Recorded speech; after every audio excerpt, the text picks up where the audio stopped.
Good Garvey Day. Good Garvey Day.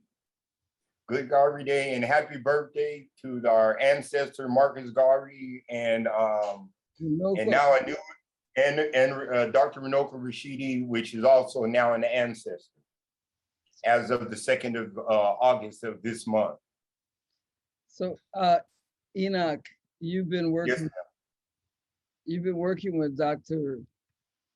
Rashidi, and you have different kinds of works that you've been doing with him on the scrolls. Can you tell us something about your work with him? You know, just before you get into that, I don't mean to cut you, but when you told me the news, we knew it before, you know, they called you from Kemet, ancient Egypt. So can you tell what your response when you found out that our leader in Pan-Africanism, Runoko Rashidi, passed? Well, my response is probably similar to your response, because I know that you're just as close as I am to Dr. Runoko Rashidi, you know, because he spent a lot of time, you know, with the WorldBeat Center and dealing with the educational African of diaspora aspect of it, and even connected with our brothers and sisters that's in Peru, in Mexico and Peru, and Peru. And yeah, both of them. So my response is I did not, of course, I did not want to hear that, you know. And when I heard the message, it wasn't so much giving me the information, but when I got the call from Kemet, ancient, you know, Egypt, also called Egypt, they were looking for his sister to because he just transitioned, to let her know about what happened. In that, so what they told me is that he was given a tour. I'm trying to paraphrase the best I can from what I remember. Runoko was given a tour, and then after that, basically he had a heart attack. I know that I heard it from my brother Taki Grant, which is one of the executive producer, him and Felisa Harden of the Happy film, wonderful film, and that they were very close with Runoko as well. You know, in the Happy film, Runoko is in there. Also, they have a Happy Talk platform where they brought in Runoko maybe like 7 or 8 times. And so basically they were trying to give their information, and they knew that I was close to Runoko, and not too many people probably knew where he lived at. And I, you know, and I can get the message over to his sister, to his family, and let them know what's going on. And my response was you know, can you do me a favor and not, you know, let's be careful not to post anything on social media until his family get acclimated to this information. And so they went ahead and honored that, and I appreciate them for that. And then I hung up and immediately called some other mutual friends of mine and Runoko that, you know, some of our friends that's connected to the Crest Center here in Los Angeles. Crest Unity Center of African Spiritual Science, 7825 Southwest in South Central Los Angeles. Runoko was connected there in LA. That was the place where he would give his lectures, or both of us would give his lecture, you know, do a lecture. And so I reached out to some of our friends that live within proximity of his home, you know, I'm talking about right around the block. And so I reached out to a few of those sources to and of course I had to verify, make sure this is authentic information too, you know, and it was, because it's coming from an authentic source. And you know, so they can get the information over to his family, and that's what happened. And then after that, of course, I end up calling you right away, you know, and to let you know about the sudden news about our brother, Dr. Runoko. I hung up on you. You were trying to get me. I just screamed and I hung up and I ran outside. No one knew. I was in a meeting and I just ran outside to the garden. I ran outside. Then I came back and I called you. And Yes. And then I called Dr. Kaba, Hiawatha Kaba, and he was like, so we kind of kept it, let's don't say anything until the family knows and we can get the, you know, some of the truth out. So Yeah. that was, you know, it was Von Benjamin of Midnight. It was his birthday, the 13th. And so Runoko's rat up on Marcus Garvey, and he loved Marcus Garvey. And this book that we're giving away, I looked really closely at this book, and look, we're giving this incredible book. Yes. Yeah. Yes. Yes. So we're giving them away tonight. You just, you know, put your name in the box and their comments, and then we're going to give the book away. It's My Global Journeys in Search of the African Present. And Yes. So this is going to be incredible. An ancestor, you know, every time we lose an ancestor, we lose a library. I always say that, you know? Yeah. You know? Yes. Yeah. Yes. Especially the type of work that he was doing it was never heard of, because he focused on the African presence of everywhere, including in Africa. I'm talking about in dealing with in diaspora and what we're before colonization and after colonization. So that was his focus, his Runoko's focus. And I'm not trying to jump the gun, you know, but that's one of the reasons why he worked with me, or he chose to work with me. If you want me to talk about that right now, or well, I just wait for you. No, it's all, you know, people want to know. We knew him personally. Yes. So Yeah. I just talk about him and let you know what his project, what project you were working on with Runoko. He was going to be the historian of our African Civilization Museum. And before COVID, we're just getting ready to put an exhibit in. So, but I want to know what you guys were working on. Our audience wants to know what Enoch was working with. Doctor. I can mention some of the projects that we worked on and have completed. There are some projects that that we were working on.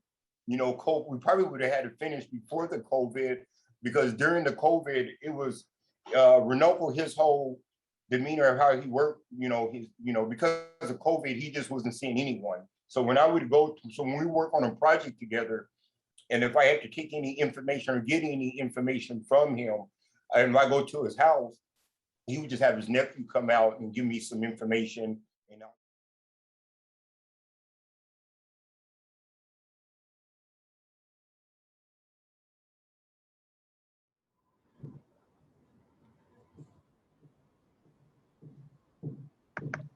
Okay. Jose Miguel Vidal. Am I pronouncing your last name right, Jose?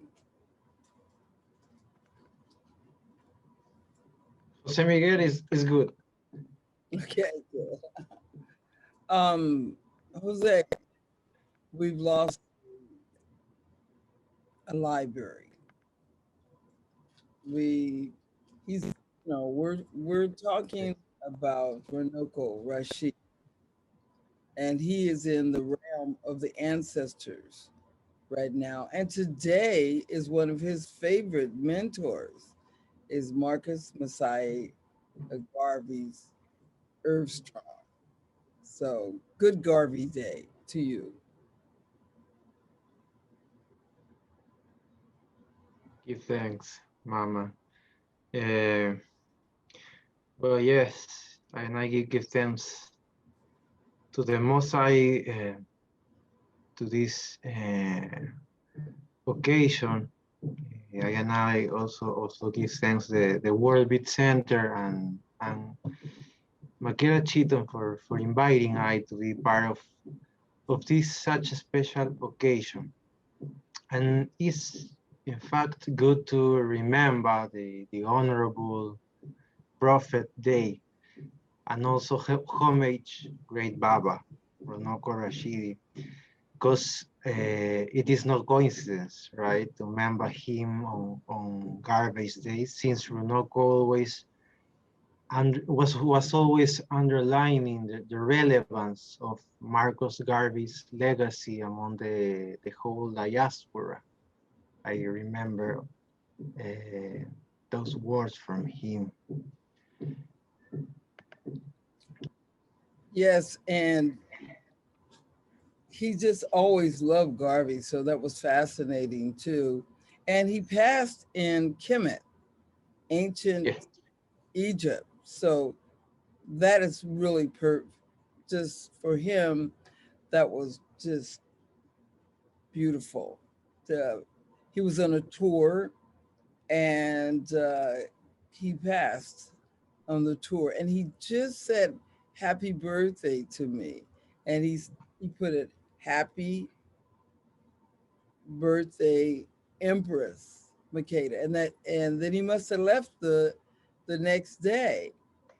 And when I went back, I found out he had passed, and there were so many birthday greetings. I went back and I saw it and was happy. He's, you know, birthday Empress Makeda, and he always called me Empress Makeda.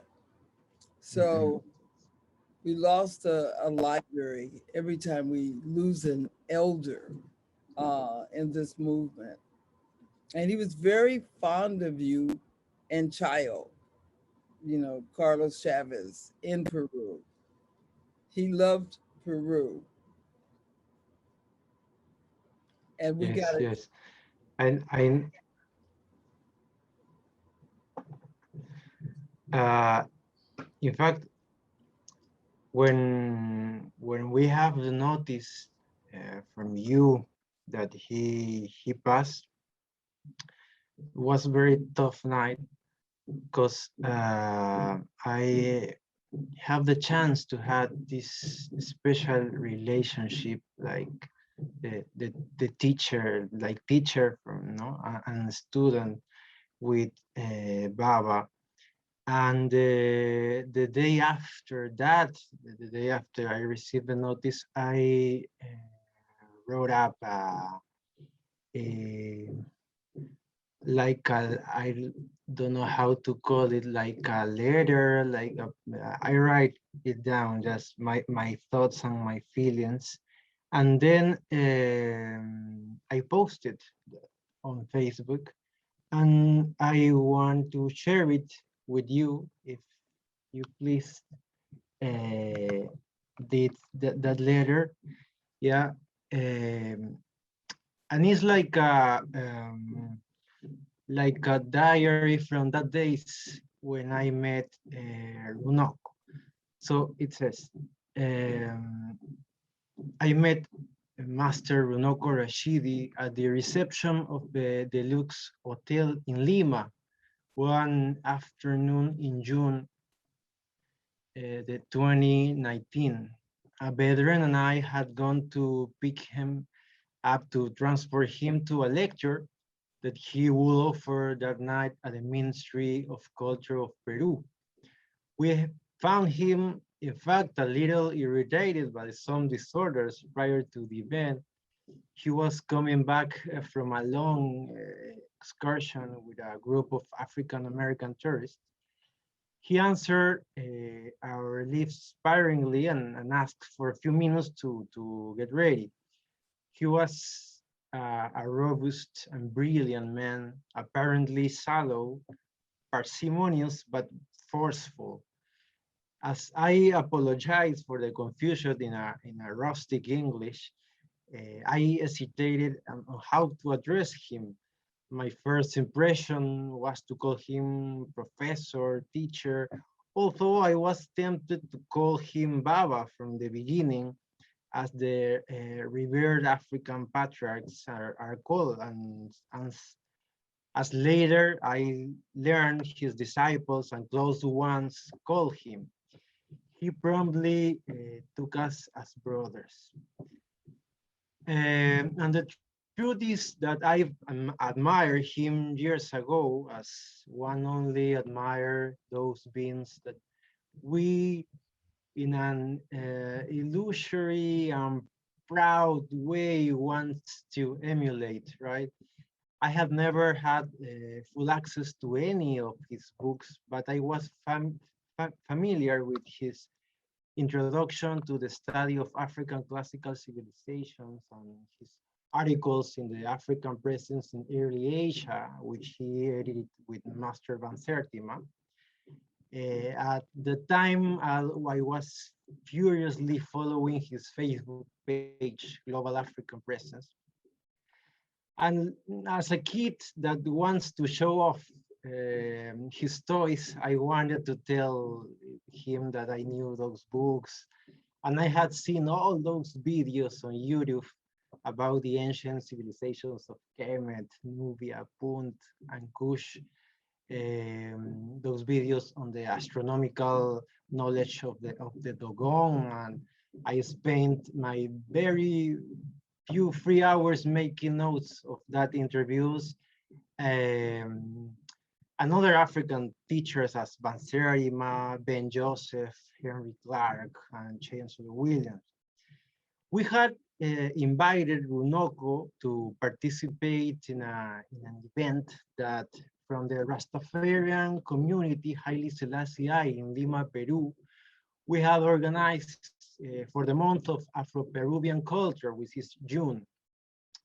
He will be at the table next to Mama Makeda Cheatom, and almost at the last minute, I will be in that table too. We had no other transport than my two-door SUV, as you remember, Mama. We managed to get in it 5 people, no? The best we could. I remember the usually frightening traffic in Lima at this rush hour seems to give away, you know, between our questions and the talking with him. He was very interested in the Mochica culture, I remember. That was my first impression, no? And he was planning a trip to the archaeological sites of Trujillo in the coming days. And we talk about the Afro-Peruvian people according to the latest national census. We talk about the most representative Afro-Peruvian cities on the coast, the support of the government of Peru to Afro descendants, the role of the Ministry of Culture. We talk about Haile Selassie, Marcus Garvey, and Pan-Africanism, and also, and of course, the event that he was going to present in the coming hours. I remember we spent a few minutes in a room, the Paracas room, that is a small auditorium that was granted to us to set things up, no? Before the event. And Professor Rashidi, practically, I remember, sat me next to him. And while he was selecting photographs from an amazing gallery that he had on his laptop, I sensed that he wanted to know some details of the audience that would attend in order to sharpen his photographic selection. As the brothers and sisters of the community was arriving, yes,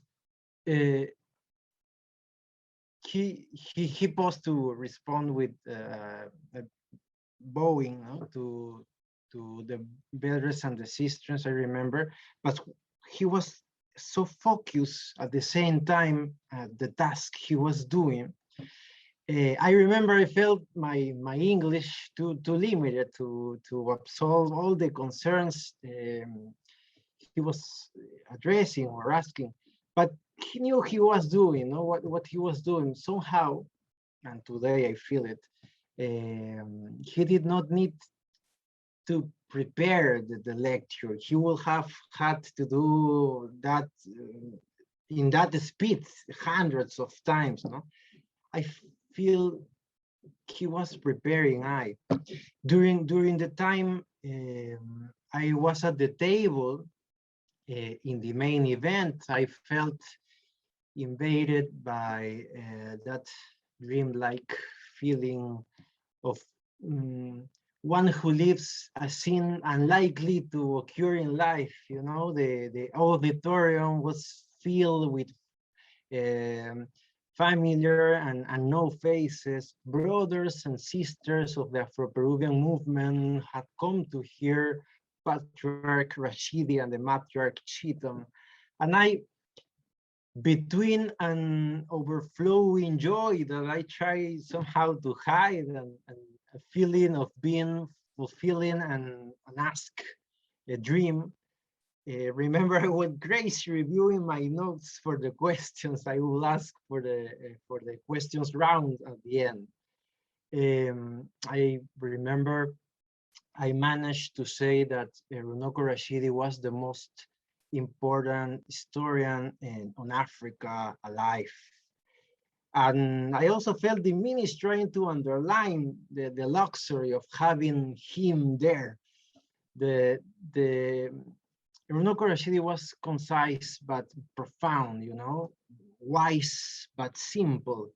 He reviewed a lot of African and Afro-diasporic history as if he could know those data in the blink of an eye, as if acquiring all that knowledge has been part of a sort of epiphany. I tried to glimpse his methodological design. I was amazed by this transdisciplinary knowledge. No, I was fascinated by the simplicity of his such profound and ancestral message. And I remember Mama Makeda was loving spoke with that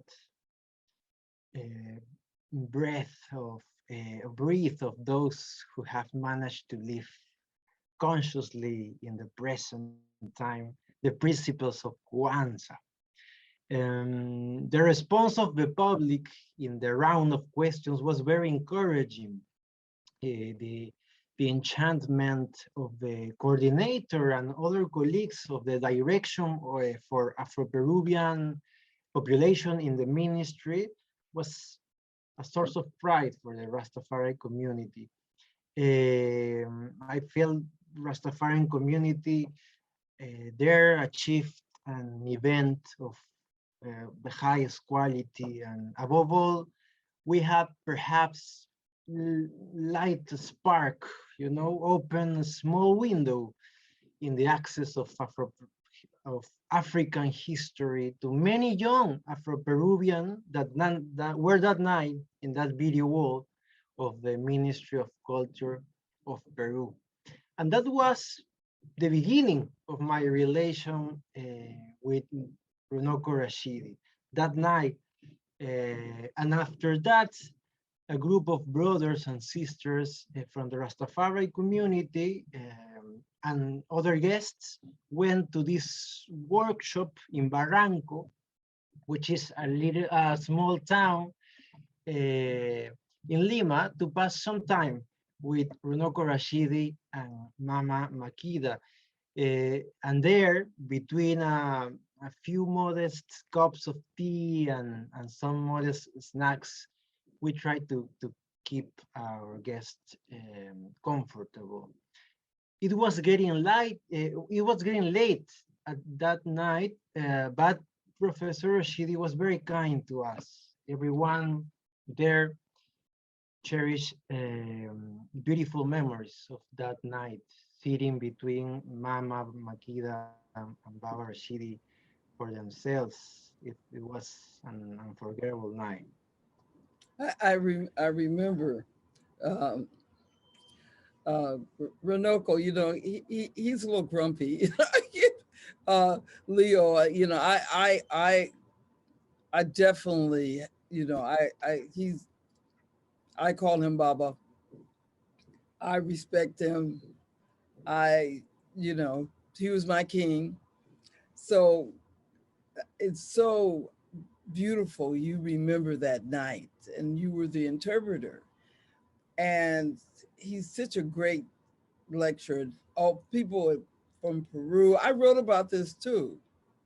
It's good. I read it. I I read it. wrote about that night too in a paper. I just sent that off. I'll give that to you.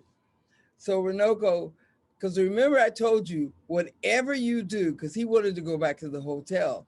I go, whatever you do, don't let him out the car.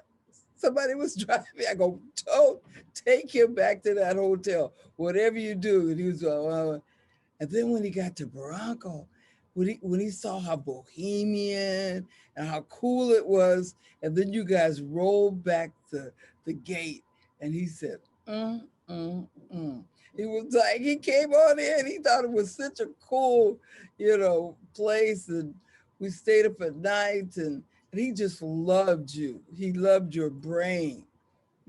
Our plans were going to come back, and we're going to go forward and see you, and you guys were going to work on a lot of things. He talked to you about Peruvian back in the day, doctors. You showed him a book on doctors. Some doctors of Peru he asked about. Yes, yes, I Yeah, remember that. the interview that we had.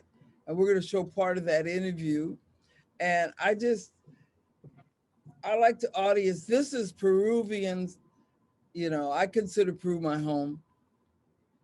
This is South America, Peru, Lima, tribute, actually, to Dr. Rashidi.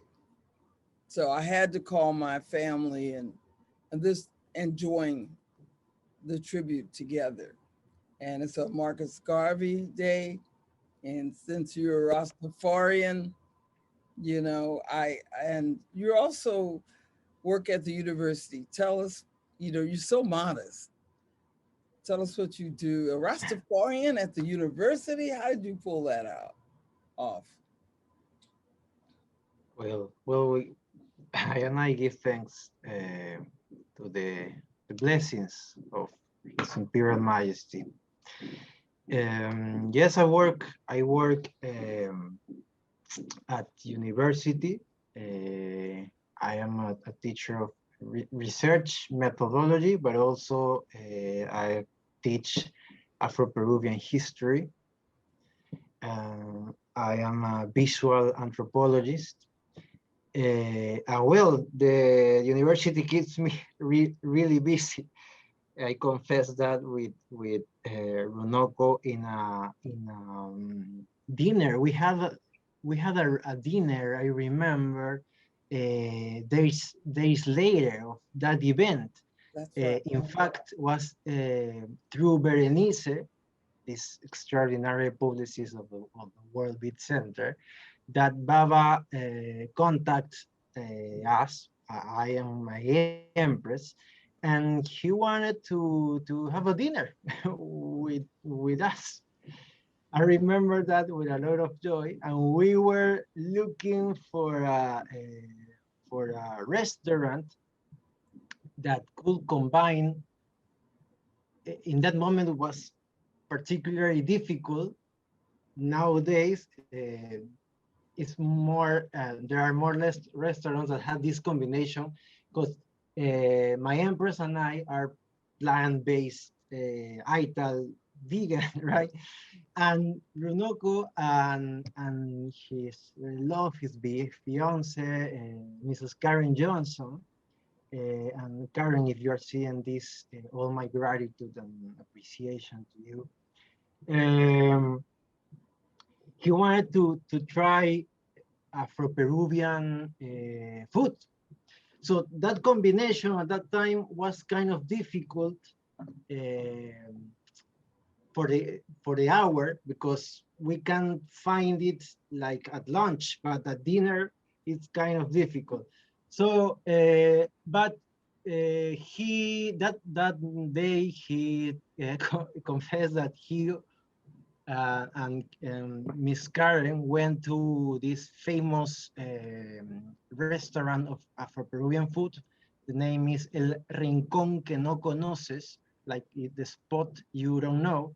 And is that the famous and one of the most representative Afro-Peruvian restaurants. So he asked us to like take him to a place in order to eat some less heavier. He wants to yeah. So I took him to a cafe, a peaceful cafe that night. I remember the traffic was horrible, but I put out the radio. I love Supreme of John Coltrane's. We have this smooth trip to this restaurant. Sometimes the traffic in Lima is like a little voyage, but I remember that night I met Runoko Rashidi in an unthinkable, intimate, early way, like a teacher who has become a colleague, you know, an older brother, a Yes. friend. Yeah, he wanted to understand parts of Afro-Peruvian history that he did not know, and he also wanted to know the reason for our devotion to ancient African cultures. He seemed like curious to us, to my empress and I. I remember that night.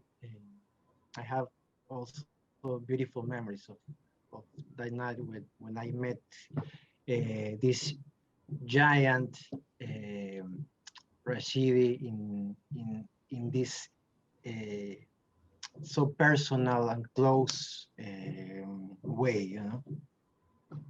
Well, you know, again, he was just fascinated that I think it's the first time in Peru meeting Rastafarians, you know, and someone so fascinated.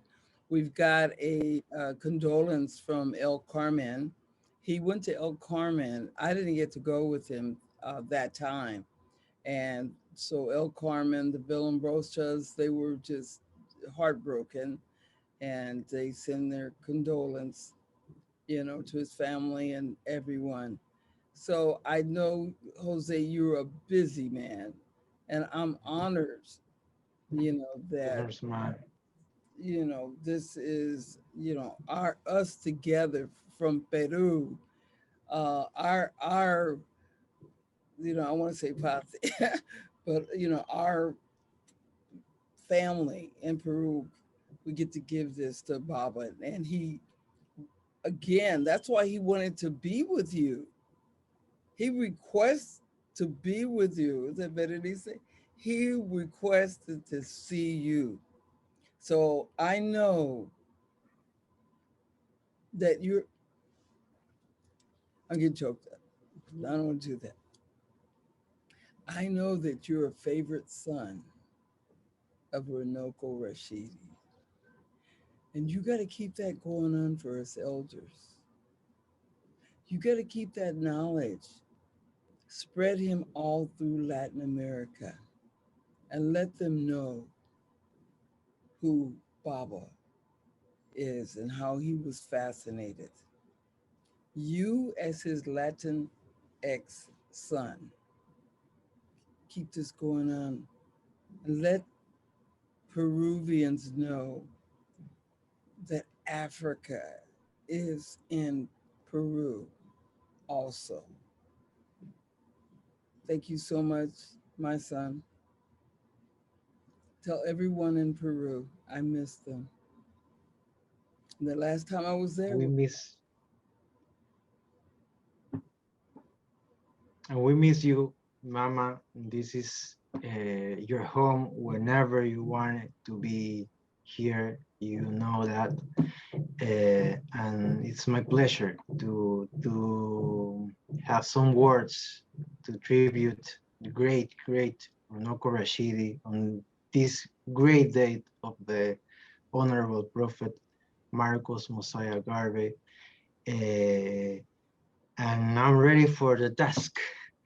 So I give thanks for your word sounds that give me power, strength, and inspire me to keep going, you know, in this struggle, in this uprising and this awakening. So give thanks, Mama. Marcus Garvey, the Honorable Marcus Garvey said, look for me in a whirlwind.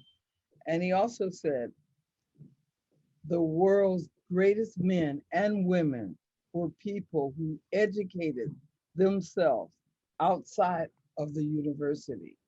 You must never stop learning. Marcus Mosiah Garvey. So here is our leader from so many African scholars. And Runoko loved Marcus Garvey. In fact, there's a UNIA convention going on right now in Los Angeles, and Runoko was scheduled to speak at the UNIA convention. So they dedicated one day to the day he was supposed to speak. They dedicated that day to Runoko. So up ye mighty race, you know, Yes, I. one love, one people, one destiny. Oh, And our Father, I'm gonna lift this up a little bit. You can see our other father, Rastafari, Selassie I. Selassie, I. Ja. Yes, I. Before Rastafari, I. I love you, youth. Thank you. I Runoko, love you, Mama. Take care. Runoko lives, Marcus lives. One love Forever. for Ivan. Thank you. Thank you so much. Keep it going. Will.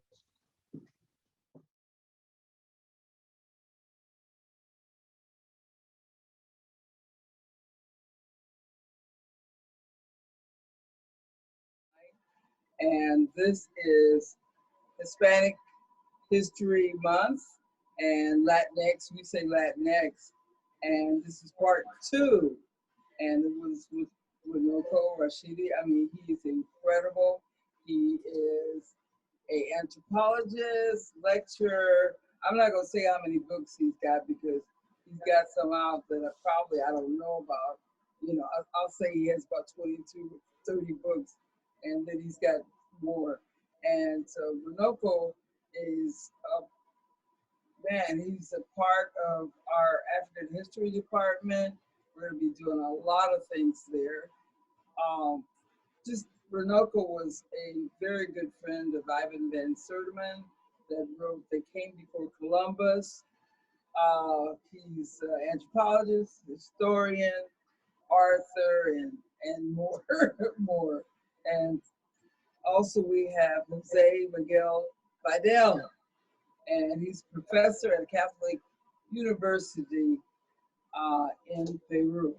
And we went to Peru together at the same time, Runoko and I. Can't wait to go back. We've got a lot of tours going on. You should go to his website. So without any further ado, brothers and sisters, Runoko Rashidi. Hi, Runoko. Hi, Baba. Hey, hey, Empress, how are you doing tonight? I'm just blessed to be here. You Thank seem like you. you're in very good spirits. You're looking beautiful. Thank you. Yeah, you always do. But tonight you're especially radiant. I thought the program last night was very good. You know, I learned a lot, and it's just good to see the focus on the sisters. So tonight makes the third session of our trilogy or trinity. We began with the African presence at the fountainhead of Mesoamerican civilization and then resistance. And this is kind of what I wanted to do. So let's start with the photographs. It's going to be visual. I see these two very, very handsome gentlemen right here. And so this is a program that we're going to work on. I'm going to speak about 20, maybe 22 minutes or something like that, and then turn it over to Brother Jose, my brother. And then we'll have some questions and answers, hopefully at the end. Now look at this little bitty map. Sorry, it's small, but at least the countries are, they're in color so you can see. This is the geography that we're talking about. Of course, Brazil, the big one in the middle. And then these are the three Guyanas, Suriname, French Guyana or Guyana, and then Guyana itself. And then of course, Venezuela, Hugo Chavez country, Colombia, which has the largest of the Black populations in South America outside of Brazil. And then Ecuador, also a sizable African population, Peru, where we're going tonight, and then Bolivia. And then another little bitty one, and then the rest will be regular size. You can see right on the coast, Lima in the center. And then a city that I went to on my last trip about 1.5 years ago, and that was Trujillo. I had never gone that far north. And then south of Lima is El Carmen. And then there, as I understand it, another African community, Afro descendants, I think they're called there, down near the border with Chile. And Jose can clarify that. Geographically, Peru is very, very interesting. It has the Andes, of course. It's probably most famous for that, but it also has part of the Amazon, and it has this long coastline. Now, what I want to do is talk about basically two things, maybe a little more than that, perhaps. But I'm going to talk about what probably gets me in trouble the most, because I'm always pushing the envelope, and I'm going to talk about something beyond the realm of what we normally talk about when we talk about the African presence in the Americas. I'm convinced that as long as you talk about African people in terms of dance and music and sports and art and entertainment and probably cuisine, you're on safe ground.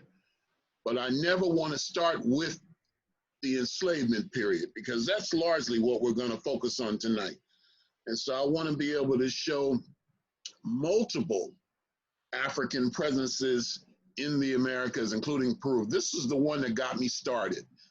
This image right here is from a book by a German scholar who became a naturalized Mexican citizen. His name was a white man. His name is Alejandro von Wutenau, and he was a wonderful, wonderful person.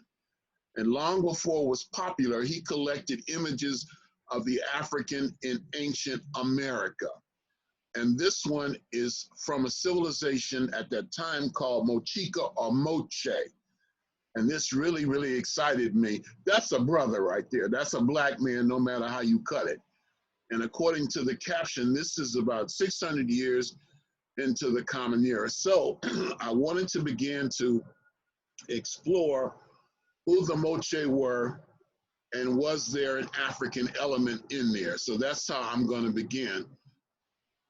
This is the next best one I found. And this is in Lima, Peru, in the Rafael Herrera Museum. I've been to Peru, I think 5 or 6 times now, a couple times by myself. And I've taken 3 groups there. And when I first started visiting Peru, this museum, which is a private museum, would not allow you to take photographs. And eventually they changed that policy. And now I think the museum is so important that every time I take a group to Peru or every time I go, we make it a point to visit this museum on the first day. That looks like a brother to me. Now the Moche Civilization is important, and I'm no expert, I'm no authority, I'm exploring, I'm a student, and I'm sharing my findings. The Moche Civilization comes hundreds of years before the Inca. Okay? I don't know if I would call it the parent civilization of Peru, but it's very ancient. And it existed on the northern coast. And I'm not saying that the Moche civilization, listen to me carefully, was an African civilization. I'm saying that there appears to have been a Black or African element among the Moche. And that's what I want to explore. And to me, this photograph in the Rafael Herrera Museum says it all. That looks like a Black man. Now, the caption in the museum doesn't say anything about race or ethnicity, but that looks like a brother to me. If he lived in the United States today in 2020, he would be racially profiled. And this is all the same piece. Now, the Moche are also interesting because they built pyramids. And this may be the largest man-made structure in the Western Hemisphere, certainly in Peru, that I know of. And this is called the Pyramid of the Sun. And this is not far from Trujillo.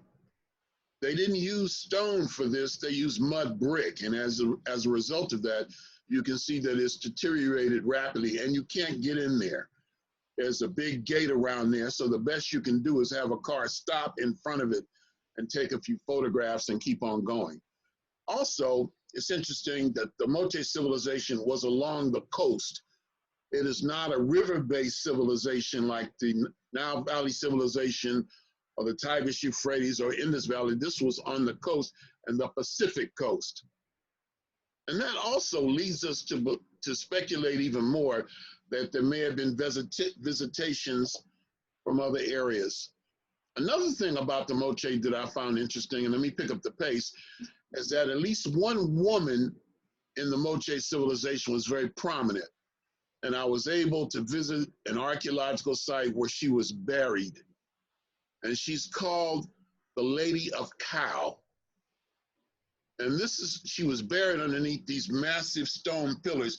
You had to be enormously wealthy and powerful to have a burial like that. I don't know if she was a queen or an empress or she was married to a king, but if she was married to a king that was powerful, apparently she was even more powerful because we don't have evidence of the burial of her husband or father or son.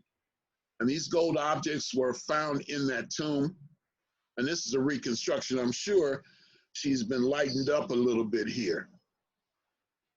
And then these are all from the Rafael Herrera Museum, and these are all Moche. Now, I visited this museum at least 5, 6 times. Like I say, it's a big deal. But the problem is most of the artifacts are not labeled, and they're all just put on these shelves together. They're not labeled, it's dark, it's hard to see anything. And so for years, I just looked at the first pieces that I saw. But on the last trip, I think I went to the museum 2 or 3 times on the last trip I was there. I actually went inside the interior and found some other pieces. Now you look at these and tell me what you think. These remind me of the canopic jars that we find in Kemet in ancient Egypt. And then this one is called cut lip. This is actually in a museum in Boston, and it's called that because there's a mark on his lip. I don't know if that was actually how he looked or that was something or it was damaged. And you tell me if you think these are Black folk. This is a warrior. You can see the little shield and the club. Another one, this is in the Museum of the Americas in Madrid. Look at this one. Now again, there's no caption or it doesn't say anything about ethnicity. So we're exploring here, but many of them are painted Black. Not all of them, perhaps not even the majority, but many of them, apparently some of the more prominent ones are painted Black. If the Blackness is not ethnic, because it's not always ethnic, if the Blackness is symbolic, what would it symbolize? what would the color black have symbolized in Moche Civilization? Look at this one. And you can see where it was originally painted black, or at least part of it. There it is again. One more. This is a shaman. This is a healer. And there it is in the center. But you can see the majority don't look like that. And this is why I'm more inclined to say that there was an African, perhaps an African or black element among the Moche, rather than saying that the Moche civilization was black, which I do not believe. A warrior. Here's another one. And then as we move on, I'm going to leave it to my brother Jose. I know he's going to do an excellent job to talk about the African presence in the colonial period and I guess what we might call the Republican period. But there is one person that I want to point out, and of course, this is Saint Martin de Porres, the African saint, the prominent black saint in Peru.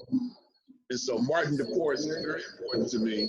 Here's one, and then here's another one, perhaps much better.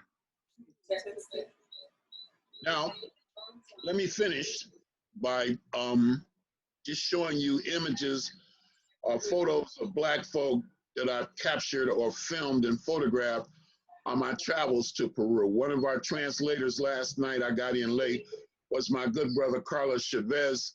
And Carlos has been a very important part of my journeys to Peru. I think that we've been together on at least 4. Someone should mute their microphone, please. Here is 9. It's back to 9 now. That Carlos has been an important person on, I think, 4 of my 6 trips there. And there he is at the top as he's a good translator and just a good brother and an ally and a comrade. When I'm going to a place like this, especially, or anywhere out of the United States, or anywhere for that matter, and I'm going by myself, it's very important, if your trips are going to be successful, to have somebody on the ground that's looking out for you. And this is a nice photograph with the youth. This is on the outskirts of Lima. And all this is from my second trip. I think my first trip I went by myself with a girlfriend with varying degrees of success. The second time I decided to go by myself and I could do whatever I wanted to do. And these 2 brothers, Carlos, and I believe this brother is, I believe his name is Roberto Davila. They were kind of like my guys. And this is an office. You can see in the background, Malcolm, Mandela, and MLK. I'll go through here quickly. I also was able to see the status of African people in Peru for the first time. This brother drove I guess a horse and buggy. And this is I guess a traditional occupation for black men in Peru. This is on one of my later trips. And this sister was a waitress in a restaurant that I took my group to. And she was so nice and so friendly, and I'll just be honest, so black, that I was delighted for her to wait on our table, and she got an enormous tip. Now these brothers here, and most of the photographs I'm going to show you are from El Carmen. El Carmen is the epicenter, I suppose, at least for black folk in this region. I understand there are other black communities farther north in Peru, but El Carmen is a community that I'm most not comfortable with, but I'm most familiar with. So these are all from El Carmen. And what I can see, the black people there are being overwhelmed by people coming from the Andes. So now, as I see it, black people are a minority in El Carmen. This is one of the schools. I'll go through here quickly. I essentially saw this girl grow up. You know, I would see her on virtually every trip, all in El Carmen at a local school. This was right after a big earthquake. These are just some of my favorite pictures. I was able to go through them this morning in the process of putting this presentation together. I hope you enjoy the pics. After this pandemic is over, whenever that is, one of the things I like to do with the WorldBeat Center is do a photo gallery. The African presence in Peru, Mexico, Bolivia, the entire region. This brother was one of my guides, and he's the best guide that I've encountered when it comes to the African experience in Peru. Very, very knowledgeable. I think a little Rastafarian child. And of course, I bonded with these brothers. We had to drink a lot of beer. I was forced to drink all of this cerveza. In fact, I think I drank more than I was forced to. This sister owned a little restaurant. And if you're a vegan or vegetarian, you would have a lot of problems. It would be, I guess, what you might call Peruvian soul food. In fact, a situation where it's best not even to ask what that is, but just dig in. Just delicious food. There she is again. This image is from El Carmen. Very distinguished looking brother. There's something about a brother with white hair that that makes him look distinguished. I'm almost done. And of course, these are photographs. You might recognize some of the folk from tonight and last night. And Sister Empress Makeda. This was at the conference we spoke at, very successful. There's Carlos again, can't get rid of that brother. One more, you saw our sister speak last night. And here's a photograph of some members of the Rastafarian community. I have found Rastafarian communities in Mexico, in Peru, in Chile. They're always very warm, very receptive, and they really look out for me. And I'm very, very grateful to them. I respect the Rastafarians so much. They kept alive a positive memory of Africa when it wasn't always popular to do so. I heard you say that perhaps 3 million Africans were taken to Peru. That's right. Doesn't that sound like an incredibly high number? Yeah, I was thinking that, but early today I checked it up in some books and tried to find where these calculations came from and where was by they count the books of the ships that arrived to the ports, right? And also the census, right? The census along the history. So it could be difficult to believe, but this is the numbers that the historians of Afro-Peruvian history are telling right now. Thank you, brother. It was excellent. Superb. Thank you for your words, Professor. Thank you. Thank you. And a lot of people are watching in Peru, and they're very proud of you. You know, Jose. So I, pick up Peru and all our brothers and sisters. Over 20 years in Runoko, and I went back. Right? Runoko's going to have a tour here as soon as this pandemic lets up. We're going to be all over the place. And WorldBeat Center is planning, just to be safe, in 22, a whole series of lectures, concerts at Rohan Marley's place in Cancun. So we want the whole diaspora in, South America and Ecuador, all over, African Americans, all of us come down and learn about this rich culture that's right next door that we were privileged to know. I mean, Baba has been talking about this for years, and all this is coming together, all this knowledge is coming together. Let me ask another question and make another point.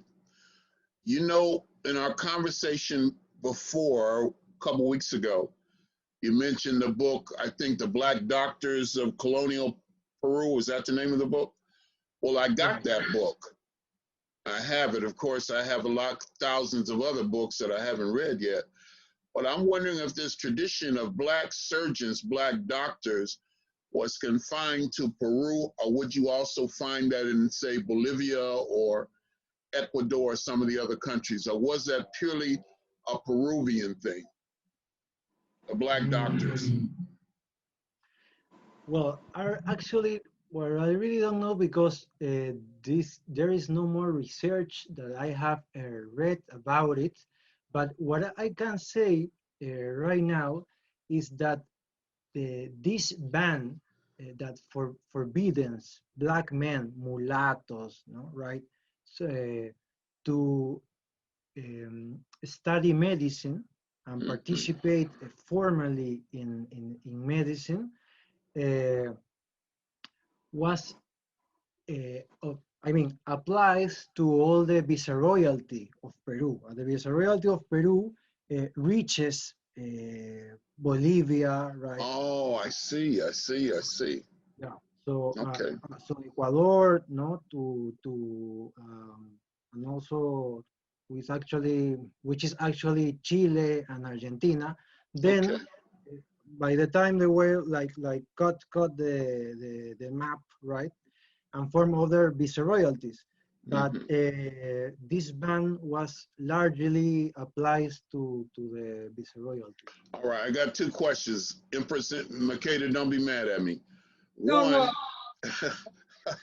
because now I can really get into this because I'm really trying to learn. Now, I was in Cartagena, Colombia last year, and they have a town called San Basilio de Palenque, which is founded by the man Bincas Biojo. And they have a beautiful statue of him. And there's another bust of him in a park inside Cartagena. Is there anything in Peru like that? For example, a monument to Francisco Congo, anything like that? No. No, not already. Not All right, well, already. that was easy. The second one is, of all the studies you've done, what do you think are the most important areas for continued research in terms of the African presence in Peru? Well, I think I will mention two. One of them is it's a city on the coast. It's Cañete, right? It's Where on the up coast? North Lima. North. Yeah. Okay. North Coast, yeah, Okay. up North Lima, where archaeologists are finding really interesting artifacts that they don't really know, and they think they are not manufactured here, no? So they, for example, this is a confident thing. They found an axe, right? An axe, which they have never seen something like that in any culture here. So why I'm telling this? Because there are connections, even directly maybe with some parts of Africa during the colonial time, right, that we really don't know, because this route from the Atlantic from Brazil, to Bolivia, and then enter to Peru. So of the record, we don't know many things. And on the other side, the other place I think is important to start searching and researching about is Cusco. Some scholar once told me that there are many probabilities that there was a palenque also in Cusco. So that will be interesting to research. I haven't read anything about that. Thank you, brother. All right, Empress Makeda, you can have him back. Your turn. Thank you, Baba. Jose, isn't it great to be with Runoko? You remember when I first started doing these and how nervous and uptight I was? Now I feel like I'm actually having fun. I've made so many mistakes, but now I'm so comfortable with this, and I'm comfortable being in your presence, and I thrive on knowledge, and I thrive on learning, and I learned so much tonight. So this was very, very, very rich. And just thank you for allowing me to participate, Empress. You know, we both was tested at the same time, and then you're gone. You just man, just smooth right into it, you know. And you got when I was talking, you said, "Well, what am I to do?" And I said, "Just do Zoom." And you go, "I don't know how to do Zoom," and I see you all over the place. I go, "You'll learn it." You know, No, so, I get more comfortable with it every time. And not just Zoom, but StreamYard and the WebEx and Google Meet and all of that, because it looks like this is the way it's going to be for a while, Brother Jose. When this pandemic first hit, I thought a month, 2 months, but it looks like this is going to be the way it is for a while. And so we have to learn to deal with the technology, because we're not going to stop doing what we're doing. no, that's why we said 2022 for our big conference, which I'm looking forward to in Cancun. And so we don't have to worry about our brothers and sisters' visas, you know, for Mexico. Easy. So, yeah, it's going to be here for a long time. You know, Jose, when I was in, last time in Peru, I was in a marketplace, and then there was a woman, you know, where you get everything from Cusco to the Andes. And there was a black woman, blacker than me, but she had straight hair. But she was a black woman, and someone said they don't consider themselves Afro-Peruvians, and it kind of messed up the census. Who are these really dark people in the Andes again, with straight hair? Straight, no kink. Who are they? Well, I don't know if I can answer the question, but I have this same observations as you, Mama, and and well, I live here my whole life, you know. So when I reach this Black awareness or this journey of Black conscious, I realized that were a lot of dark-skinned people that maybe not only doesn't or don't recognize as Afro-Peruvians, that they actually are from the Amazon or from the Andes, right? And apparently they have or not claim to have African ancestry, but they dark skin. So this is a thing that I think nobody speaks about, and that is one of the important things that the Dr. Runoko's presentation also leads to me, right? That there is a whole history of Black, not just ethnically speaking, but there are other Black elements in culture, right? That we are just learning and just starting to know.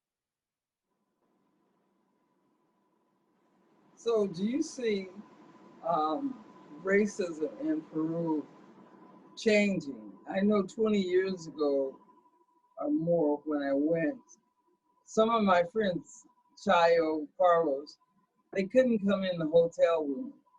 They weren't allowed. And then I was with some progressive Peruvians, and they didn't, you know, it was a reggae concert. I had brought Burning Spear over to the Maria Angola, the concert hall, the theater, and I had to let some of my friends in the back door because they didn't want to put them on the guest list, and it was confusing because it was just it's classism. I never, we see racism, but you have classism and racism.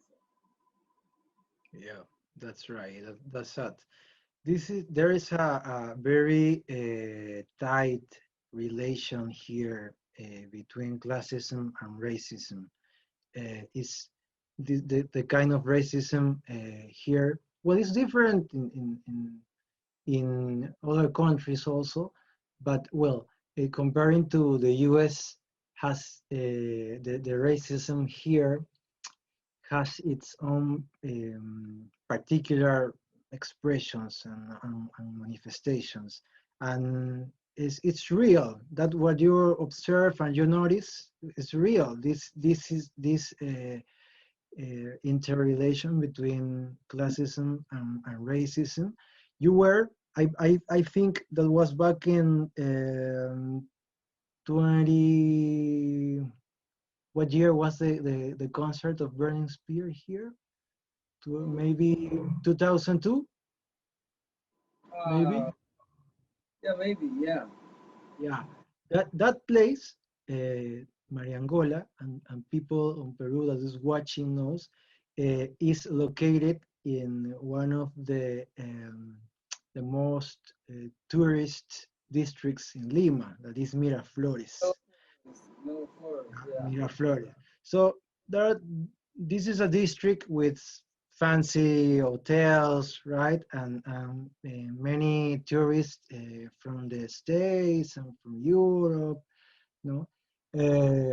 But it's a place with many, that is claimed to be one of the, I don't know how to say that, one of the places which you can see the discrimination and the racism, despite the law of the district. You can see this when you go into a restaurant or a hotel or on a bookstore. These these words in the wall in the door, no, in this place is not allowed discrimination, but reality is not always that way. Well, see, the classism there is, since I was a personality and I was on radio in Peru and bringing concerts, I saw, you know, there was no racism for me because I was in another class. Empress, I want to ask you a question. Why you've had success apparently bringing reggae groups to Peru and I guess also to Mexico? Why were you drawn to these areas in respect to reggae? Well, these youth, you know, like you said, reggae is all over the world, and they were serious.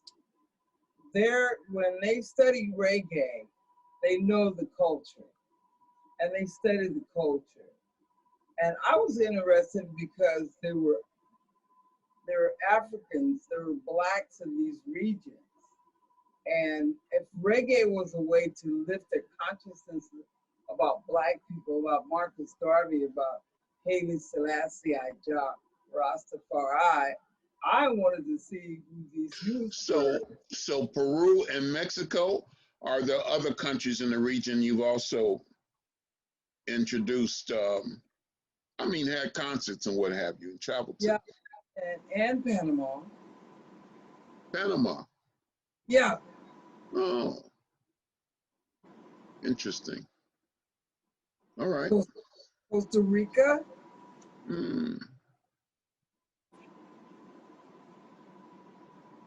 All right. Well, have we covered everything tonight? I think so. I think so too. All right, brother, do you have any questions? No, I have a lot of things to think tonight. Okay. All right. Yeah, yeah, yeah. Very Thank you good. very much. Thank you. Empress Makeda, anything else? Also, I was gonna say Brazil, Oh, very big, and we hear always that's the first place. okay. And I think that whole region, Colombia is big.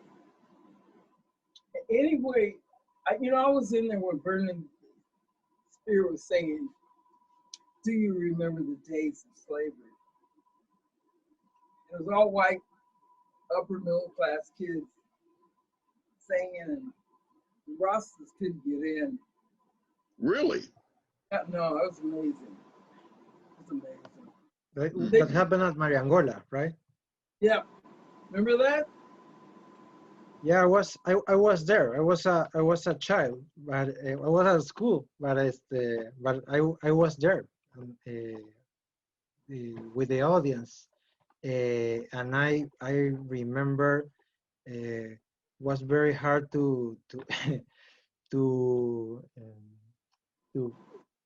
I don't know to collect that money for the concert. Well, how did you hear about it, Jose? You said you were a child. How would you know about Burning Spear and this reggae concert? There was a movement in Latin America in that days, not necessarily a black movement. It was a movement that flows from Chile and flows from Panama, you know, from the north and from the south. And there was this movement of reggae. You know? So Okay. many of us has this sympathy with the music, with the lyrics, but a few of us start learning about African culture when we started to listen to Marley and Burning Spear, right, and then Midnight. So, but it is true that is surprisingly, but it's a phenomenon that also Bob Marley saw in his concerts. Many white people and that have the wealth, you know, to enter and pay for a concert, that because it's in dollars, to the change is not that easy to go, right? I let everybody in the back door. I was on radio. I was on radio in Peru for a while. Radio WNUV, right? So I had a reggae show. And when I came, they sent for me. They said, Makeda, you gotta come. You're getting so popular.